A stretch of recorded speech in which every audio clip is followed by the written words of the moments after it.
හාමුදුරුවනේ අද කිව්වේ හාමුදුරුවනේ දැන් අපි පාර්සල් පාස් කරන්නේ නැහැ කොල්ලෝ කියන්නේ වැල්ලේ බණක් තියෙන හිට අනිත මාතර ඒක විශාල කවුද සංවිධානය කරන්නේ මං කිව්වා මං ඔරුවක් උඩ ඉඳගෙන හරි බණ කියනවා ලෑස්ති කරන්න මේ වැල්ලේ ඉන්න අර තරුණ මහත්තුරු මේක කරන්නේ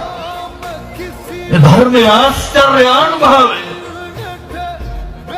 තරුණයන්ට මේවා තේරෙනවා මේවා දැනෙනවා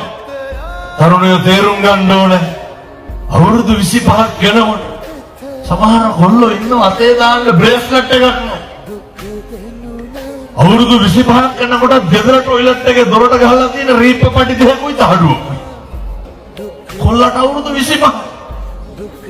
දීපු සිගරට් වලට එක්කව කරුවා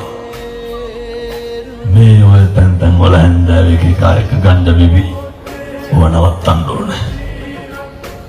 අපේ පොඩි කොල්ලෝගේ සාක්කුවල බීඩි තියෙන්නේ. නැච්ච නැද්ද මන්ද? සමහර කොල්ලෝ ඉන්න හාමුදුරනේ වැසිකිලි යන්නේ බීඩියක් නැත්තම් උදේට. ඒවන්නේ මේ හොඳ තරුණයෝ වුණාම හොඳ පෙනුමක් හොඳ පෞරුෂයක් හොඳ අභිමානයක් තියෙන්න බෑ. හැමදාම හැංගිලා ඉඳලා හරියනවද නැහැ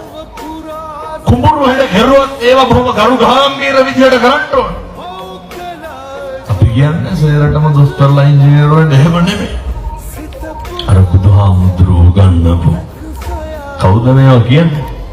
බුදුරු කියන්නේ අත්ති සුඛය අත්ත කියන සැපේ තියෙන්න ඕනේ තරුණයන්ට තියෙන්න ඕන අම්මගේ තාත්තගේ ඉඩ කඩන් ගන්න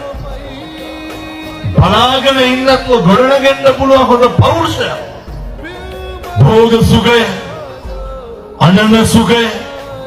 අනවජ්ජනය තියෙන්න ඕන ණය නැතිකම තියෙන්න ඕන